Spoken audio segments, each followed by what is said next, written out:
Greetings, everybody. 'Tis I, 480 volts. And a few weeks ago, a man by the name of Neil Peart passed away. Pretty sure everybody knows who he is, but for the two of you who don't, he was the drummer and lyricist for the rock band Rush. And just for a little bit of context, I got into Rush. Actually, I didn't get into them until like a few years ago. And my knowledge of them was limited to the stuff you would hear on the radio. Had a little, I heard the Spirit of Radio compilation album. It's like a greatest hits from the 70s to 80s. And so it's most of the radio-friendly stuff, which is just a very small portion of what you get from them. So by the latter half of last year, I decided, you know what, I'm going to really get into them and see what they're about. So I went and I downloaded every single album that they had. Cost me a little money, and it took a while to be sure. But I do think it was well worth it. And they very quickly have become pretty much my favorite band.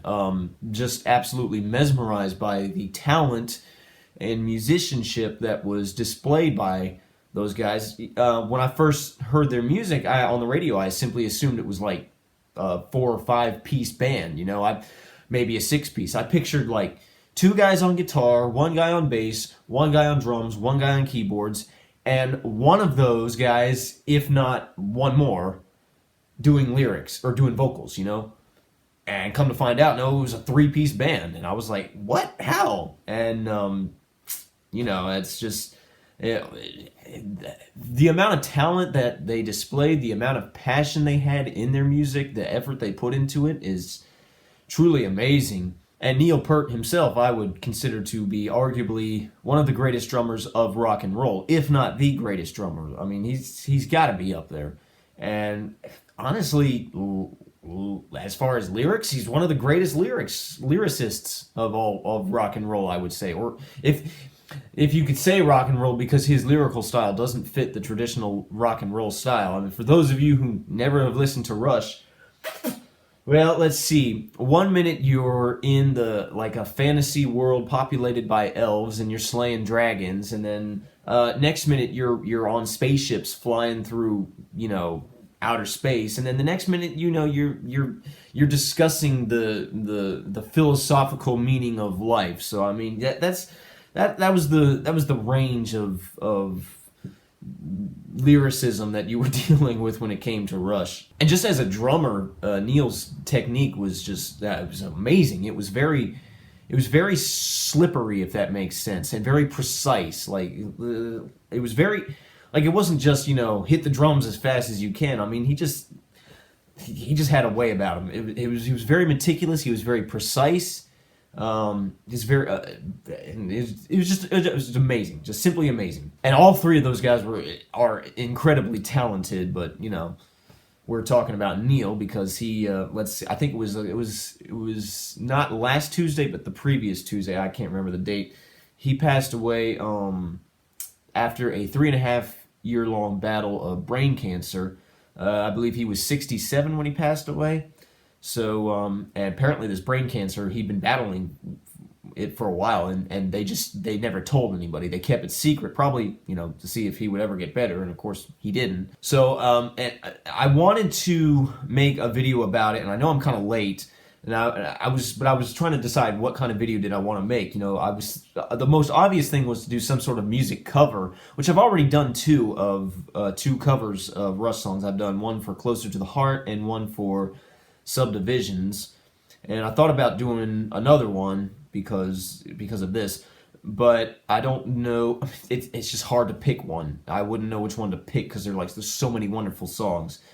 So I decided what I would rather do is, and I've seen people do this throughout the years, is list all of the albums that they have and go from worst to best. That's what this is called, worst to best. And for those of you who don't know what that is we go through each of the albums in order of least favorite to most favorite. So just for a couple of things to throw in context, this list will be made up of my personal least favorite to best favorite Rush albums. So if you've got your own list, it's most likely going to look a whole lot different than my list.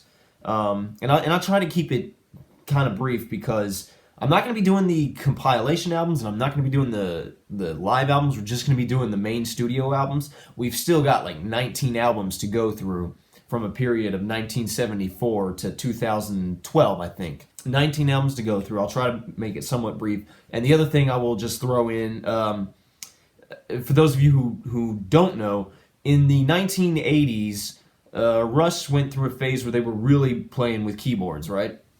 And I've actually heard a lot of people say that that's their least favorite era of Rush. And in the 1990s, when Rush sort of got out of that, these people were very happy about it when they returned more to a guitar-driven rock sound. The thing is, to me, you can't ruin Rush simply by adding keyboards, and you can't make them better simply by taking away keyboards. I personally think the keyboards fit really well, and I thought they blended very nicely with the guitar-driven sound, but that's just me, and I may be slightly biased because I'm a keyboard player. But to me, like, just from the 90s onward, their songs just declined in lyrical and musical quality, period, or at least in my opinion, but maybe that's just me. That being said, let's get started with the list. So, 19 albums to go through. So my least favorite of all of them, the 19th favorite album, is their 17th album, Vapor Trails.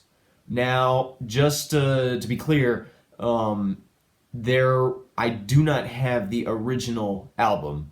And for those of you who don't know, as far as I know, there is no digital release of the album anywhere. I mean, you can probably order a CD online, but there's no digital release of the album, if that makes sense. There's no MP3 release of the album. And I believe it was 2013? I meant to check my facts on that, but somewhere along the line, the album was sort of remastered and remixed, and digital format of that is available, and that's the only one that I have. I don't think anything major was changed. As far as I know, it was just the production quality of the original was pretty bad, and the remastered remix just took care of a lot of that. But I don't know, so I've never heard the original album. All I have is the remix, remastered, whatever you want to call it. So that's all I have to go by. It is the very first album since their third album, A Caress of Steel, to not have keyboards at all. But, you know, so there you go. But anyway, original album was released in 2002. It's kind of bland to me. Nothing really sticks out. I guess my two favorite songs would be Secret Touch and Nocturne. They're kind of catchy. But beyond that, the album really just doesn't do anything for me. Now, I still like it to an extent. Like, if you said to me, hey, 480, we're going on a drive, and we can only listen to one of two CDs. One is this compilation of the latest, greatest, newest, freshest pop singles from the newest, freshest, hottest, youngest artists. And the other is Vapor Trails by Rush. Which one do you want to listen to? Obviously, I'm going to choose Vapor Trails because you won me over when you said by Rush, right? So and you can keep that other one with all the pop stuff on it. You missed me with all that. Obviously, I'm going to go for Vapor Trails, but you know, so I still like it, but it's just kind of meh. It's there. Number 18 is the 15th album, Counterparts. This one's a little bit better than Vapor Trails, in my opinion.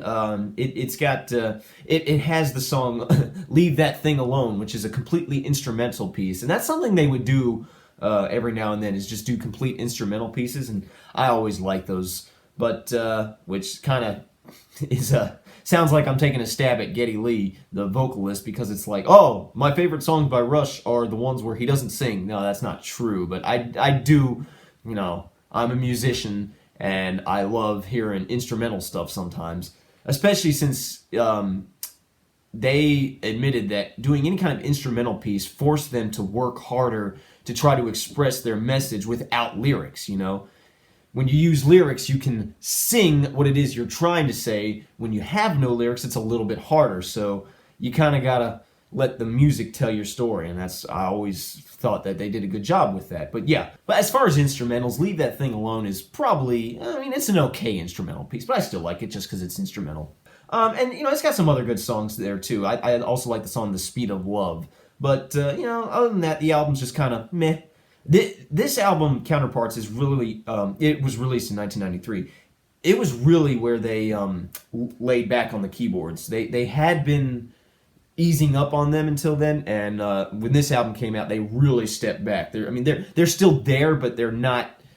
They're kind of just way in the background. Coming in at number 17 is Snakes and Arrows, released in 2007. It's their 18th release. So this is the one that came right after Vapor Trails. I actually really like this one. It's got 3 instrumental tracks, so that's nice. You've got The Main Monkey Business, Hope, and I'm trying to say this right, Malignant Narcissism. I don't know how you say that. Malignant Narcissism, whatever. Anyway, yeah. Beyond that, the album's just kind of meh. So, again, my favorite songs on that one are the 3 instrumentals. And if I can go ahead and take a stab at the rest of the band and really just diss Geddy and Neil, my favorite song is the one, Hope, which, if you don't know, it's literally just a 12-string guitar piece. So that would be... It's not even the rest of the band then. It's just Alex Lifeson on guitar. But I like it very much because of the chords and just it's a beautiful piece. But I like the other ones too. So and you know, the rest of the album is still, it's good. Coming in at number 16 is Test for Echo, released in 1996, and it also happens to be their 16th album. My favorite tracks here are the song Resist, the title track, Test for Echo, and the instrumental piece, Limbo. But beyond that, the rest of the album is kind of, well, it's okay, it's good. Coming in at number 15, Clockwork Angels, released in 2012. It's their 19th album. It was their last studio album. I don't know if they intended for it to be their last album or if they just never got around to making another one. But yeah, it was their last album. I actually really like this album. It's been kind of an acquired taste for me, but the more I listen to it, the more I really like it. There's no instrumentals here, but that's fine. Some of my favorites include Caravan, Wish Them Well, and of course, I think everybody loves the ending track, The Garden. And there's a few others that I really like too, like The Anarchist and Brought Up to Believe. And yeah, it's a really good album. The production quality is like superb. And Geddy's vocals sound pretty good, despite the obvious fact that he's not as young as he used to be. Which, you know, pretty much starting in the 80s is really where his super high vocals toned down and got more reasonable levels, but you know, that's fine. But then in this album, you can just tell his voice, like his pronunciation is different. Everything about his voice is different, and it's kind of the same in the previous album, Snakes and Arrows. It's not necessarily bad, but you can just tell like his voice is not what it used to be. And despite that, he does a good job with this album. And he still sounds strong, and he puts his all into it. And it's just a really good album all the way around. I really like it. Coming in at number 14 is Presto. It is released in 1989. It was their 13th album, so it was the last album of the 80s. Closed out the decade for them. You know, now this was the first. Okay. So they went keyboard heavy, and then this album came out. They stepped back a little bit. The keyboards are still very much there, but they stepped back a little bit. My 2 favorite songs would be Superconductor, which I love, and Hand Over Fist, which I also love. Beyond that, you know, it's an okay album. Coming in at number 13 is Roll the Bones, released in 1991. That was the very next album. That was their 14th album. Production-wise, it sounds just like Presto, and honestly, musically and lyrically, it's about the same. I give this one a slight edge because it's got the title track, Roll the Bones, which features the very white rap line of Geddy Lee. Anybody who hasn't heard of it, look, I thought I was white and nerdy. I thought Weird Al was white and nerdy, and then I listened to this, and if you haven't heard it, there is a part where he says, "Let's go kick some gluteus max." And it's also got an instrumental track, Where's My Thing, and I love that song, that track. That's an awesome track. Coming in at number 12, Grace Under Pressure. About the only song on this one, it was released in 1984, it was their 10th album. About the only one that stands out here is the opening track, Distant Early Warning. The Enemy Within is kind of cool, but beyond that, the rest of the album just kind of, it's okay. Again, this was right in the middle of their keyboard heavy sound, so I kind of like that sound, but at the same time, the rest of the, just as far as song quality, they're kind of just, they're okay. Coming in at number 11 is the very first Rush album. It's just called Rush. It was released in 1974. It's a solid album. Now this is also the only album that did not feature Neil Peart on drums because it was before Neil had joined. So this was the BN era before Neil, which also meant he was not writing their lyrics. So yeah, the whole album just sounds quite a bit different than what you would normally expect from Rush.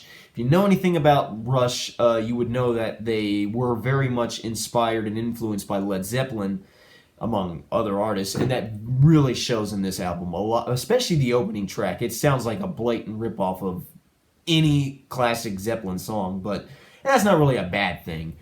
My favorite tracks would be the last two, Before and After, which I just love the intro to that one. And then, of course, everyone's favorite, Working Man. How do you not love that song, especially if you're a working man? I mean, or a working woman. I can be fair. How do you not love that song? So, it's a good, solid album. It's just, three guys making music, really. Just making rock music. That's all it is. Coming in at number 10, we are now in the top 10. Hold Your Fire, the 12th album, released in 1987. My favorite tracks here are Force 10. I love that one. Time Stand Still. Also really love that one. Lock and Key and Turn the Page. And then there's other tracks on there that are really good. I mean, it's a really good album. It was the last one before they started to ease up on keyboards. But yeah, I mean, it's a good album. I can't really say anything more about it. Coming in at number 9, 2112, released in 1976. It was their 4th album. Now, I know a lot of people are probably looking at me like, why would you put 2112 so far up the list? Like, wouldn't that be towards the very, like, at least top 3? Well, here's the thing. The opening track, 2112, which takes up the whole first side of the album, look, that piece is amazing. It is stellar. It is a work of art in every measurable sense. It is my second favorite Rush song of all time. The problem is, my complaint with the album is the same as everybody's complaint with the album. The rest of the album just isn't that good. I mean, and Rush even admitted, they said they put so much energy into 2112, and when they were done with that, they just sort of took the rest of the songs and just sort of they just took some songs and threw them together and plopped them on there, and there you go. I do like the song Tears, mainly because it's got the Mellotrons in there.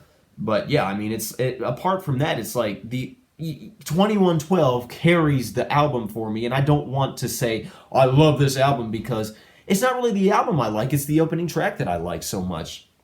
That being said, if you haven't heard 2112, it's an amazing piece. You have to listen to the whole thing. Don't listen to it from some compilation album because they're probably only going to play the first 2 parts, the Overture and the Temples of Syrinx. Now, you got to listen to the whole 20-minute thing. It's amazing. It's amazing. So, but yeah, 2112. It's my 9th favorite. Coming in at number 8, Power Windows, released in 1985. It was their 11th album. This is probably the most keyboard-heavy album of them. My favorite tracks include The Big Money and Marathon. I love those 2 tracks. And then there's plenty of others on there that I like. I just haven't written down the names, so I can't remember them. But trust me, I would know them if I heard them. I'd be like, oh yeah, I like that song. But the 2 that stand out to me the most are The Big Money and Marathon. So yeah, good album. Love it. Coming in at number 7, Caress of Steel, 1975. It was their 3rd album. It was also it's kind of surprising that I would choose this as one of the top 10 because this album was kind of a flop for them, really. But I mean, I like it. I like the opening track, Bastille Day. Then you've got I Think I'm Going Bald. That's a fun one. And then you've got, was it Lakeside Park? And then the 2 highlights for me are The Necromancer, which is 10 minutes long, and then The Fountain of Lamneth, which is, it was like 20-something minutes long.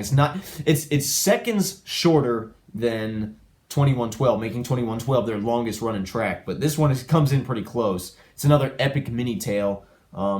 I mean, it's a good album. I really like it. Coming in at number 6, Fly By Night, also released in 1975. It was their second album. It was released, I guess, months earlier. Both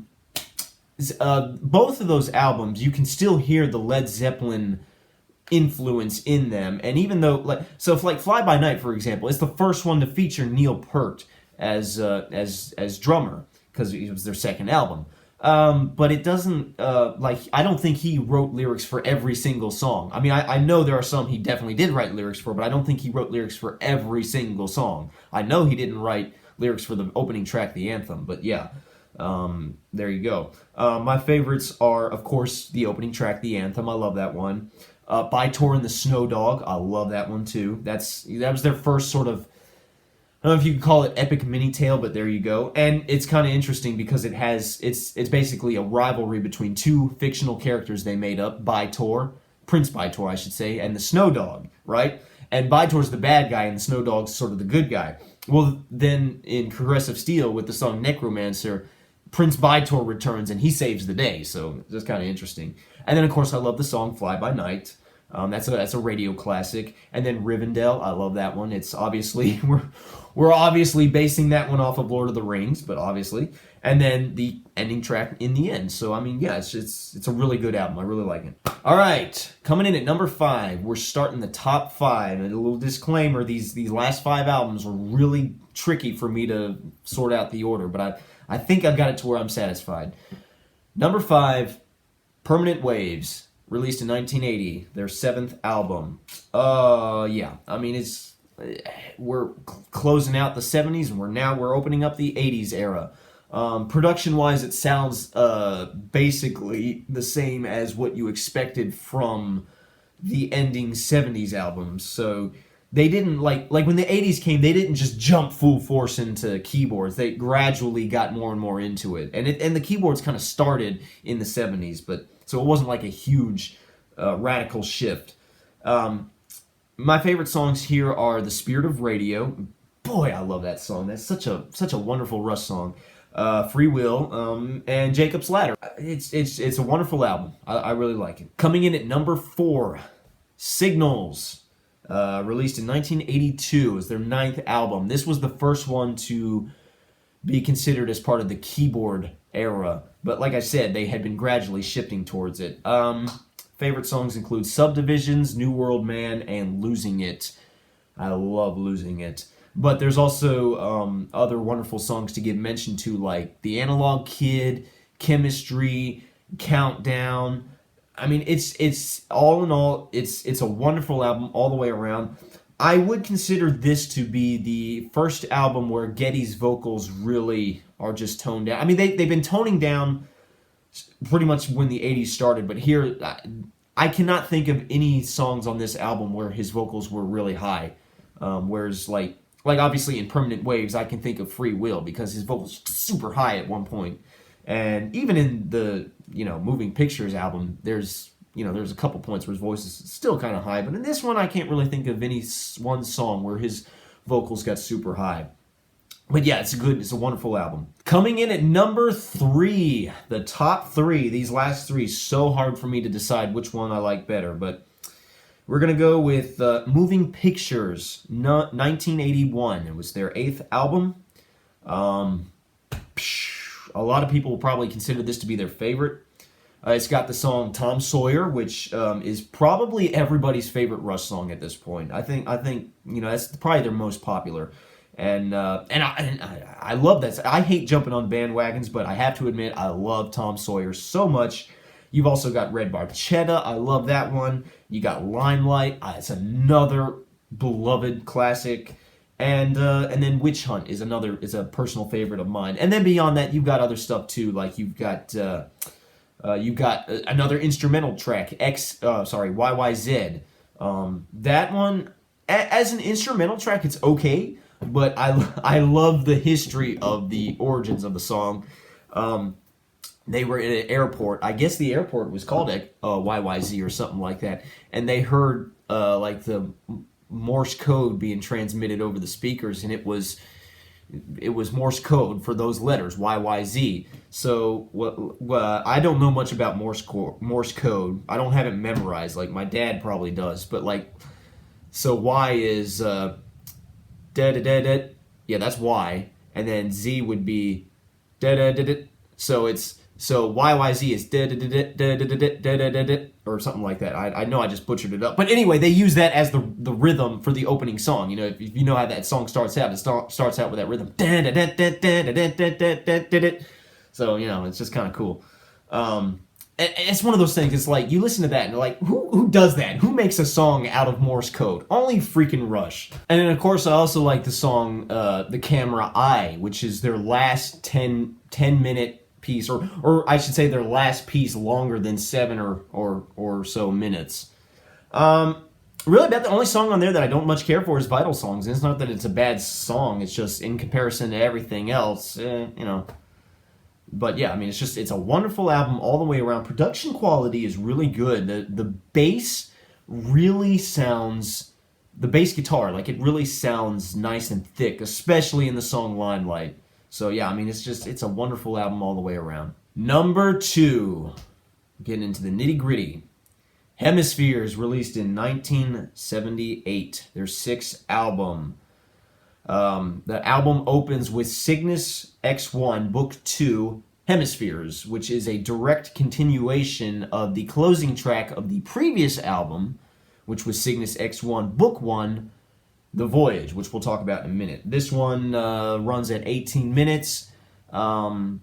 Takes up again the whole first side of the album. It's an amazing piece. Why do I not like it better than 2112 at the song itself? Okay, first off, Cygnus X1, okay, Book 1 and Book 2, I put them together and I consider them both to be one song, because you kind of have to listen to both of them, right? Why do I consider, now, on a whole, it's my 3rd favorite Rush song, so why do I consider it less, why do I like 2112 a little bit better? Because I know there are some people that would say that they like Cygnus better than 2112. 2112, I feel Cygnus is better lyrically than 2112 is. And I feel the story itself is just better than 2112 is. That being said, I think 2112 does a better job at telling the story through music than Cygnus does. That being said, Cygnus is still an amazing, wonderful piece. And this album does not have the problem that 2112 had, that I think 2112 had, where all of the energy was in that opening track and the rest of the album is just kind of whatever. No, there's still a lot of energy put into the rest of the album, even though it's only 3 more songs. You got Circumstances, which is okay. You got The Trees, which I really, really like. And then, of course, you got a beloved favorite by a lot of fans, and see if I can pronounce it, La Villa Strangiato, which was their first instrumental track, clocking in at 10-something minutes, I think. And boy, that's just, if you haven't listened to it, you gotta listen to it. It's awesome. So yeah, I mean, that's a wonderful, wonderful, wonderful album, and it was the final album of the 70s. And lastly, number 1, my all-time favorite Rush album, and like I said, is so hard to differentiate between the top 5 and then the top 3, and then, you know, picking this one, it was really hard for me. But obviously, my favorite is A Farewell to Kings, released in 1977. It was their 5th album. It was the first one to feature keyboards. It was the first one to really feature some of the eclectic instruments that Neil was using, like tubular bells and glockenspiel and all the wood blocks and all that good stuff. And a lot of the complex time signatures that Rush is so known for. You know, like 1, 2, 3, 4, 5, 1, 2, 3, 4, 5. Like, who does that? A lot of that started with this album. And so there you go. My favorite tracks would be A Farewell to Kings, Closer to the Heart, which is, again, that's another beloved radio hit that everybody loves. Such a simple song, but such a wonderful song at the same time. And then, of course, Cygnus X1, Book 1, The Voyage. that's the cliffhanger that the album ends off of, so that's wonderful. And then my all-time favorite Rush song ever is Xanadu. Oh, I love that song so much. It is a work. It's not even a song for me. It's a work of art. It's a masterpiece. I love it. It's amazing. I cannot believe how good it is. And this whole album is just, it's so wonderful. And again, it's hard for me to decide if I like it better than Hemispheres or not, but I think I'm going to say I like this one the best. So there you are. Those are my favorite. Those are all the Rush albums from my least favorite to most favorite. I hope you enjoyed it. I hope you enjoyed my ramblings. If you're a Rush fan yourself and you've got your own list, throw it down in the comments. I'd be interested to see what it is. So I'll see you guys next time. If you like this video, please remember to like, share, comment, subscribe, and rest in peace, Neil Peart, the man, the myth, the legend. He's gone, but hopefully his music and his contributions to his music will never ever be forgotten. Hopefully they will live on and stand the test of time. That's it. See you guys.